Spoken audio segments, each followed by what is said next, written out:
Welcome to MSD kitchen. இன்றைக்கி நாம் கருப்பு உளுந்தில் லட்டு எப்படி செய்யறதுன்னு பார்க்கலாம். கருப்பு உளுந்து நம்ம உடம்புக்கு ரொம்ப ஸ்ட்ரென்த் கொடுக்கும். இந்த கருப்பு உளுந்தில் கால்சியம் இருக்குது, இரும்பு சத்து இருக்குது, மெக்னீஷியம் இருக்குது, நிறைய சத்து இதில் இருக்குது. இதில் நார் சத்து நிறைய இருக்குது. இது நம்மளோட ஃபுட்டை வந்து சீக்கிரம் டைஜஷன் ஆகிறதுக்கு நல்லா ஹெல்ப் பண்ணும்.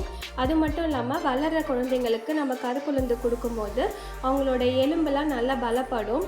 அவங்களோட எலும்பு நல்லா வளர்ச்சி அடைகிறதுக்கு இது நல்லா ஹெல்ப்ஃபுல்லாக இருக்கும். நமக்கு வந்து மூட்டு வலி, இடுப்பு வலி இந்த ப்ராப்ளம்லாம் வராமல் தடுக்கிறதுக்கும் இந்த கருப்பு உளுந்து நல்ல ஒரு ஹெல்ப் பண்ணும். கர்ப்பிணி பெண்கள் இதை அடிக்கடி நம்ம உணவில் எடுத்துக்கும் போது அவங்களுக்கு வந்து ஹீமோக்ளோபின் லெவல் வந்து அதிகப்படுத்துறதுக்கு இது ரொம்ப ஹெல்ப்ஃபுல்லாக இருக்கும்.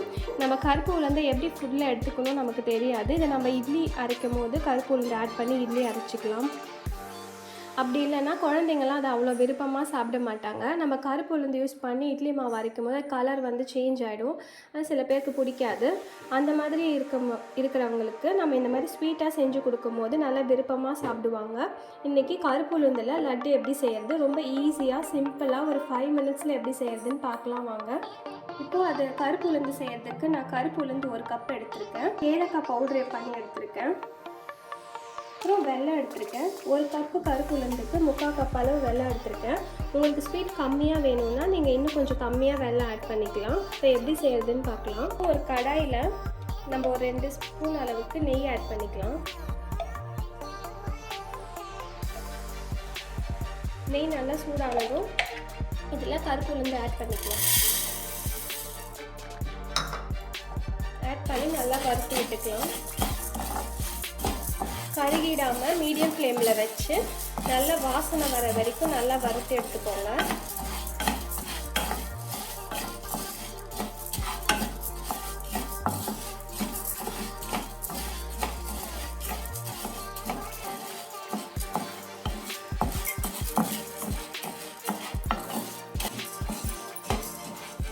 நம்ம இப்போ 10 மினிட்ஸ் நல்லா வறுத்து எடுத்தாச்சு.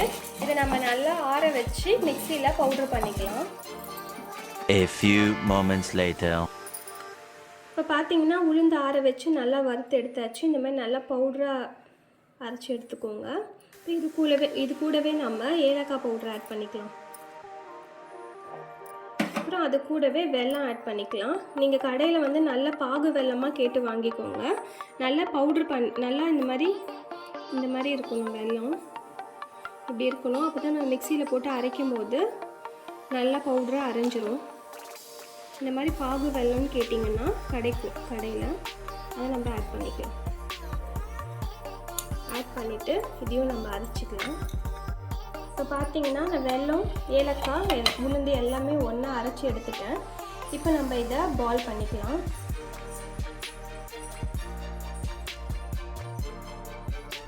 இது வந்து இப்படியே பால் பிடிக்க வரும். இப்படியே பிடிச்சிடலாம். கையில் கொஞ்சம் நெய் அப்ளை பண்ணிக்கலாம்.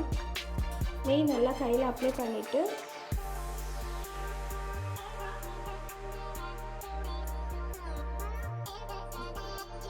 உங்களுக்கு எந்த ஷேப்பில் பால் பண்ணணுமோ அந்த ஷேப்பில் பண்ணிக்கலாம்.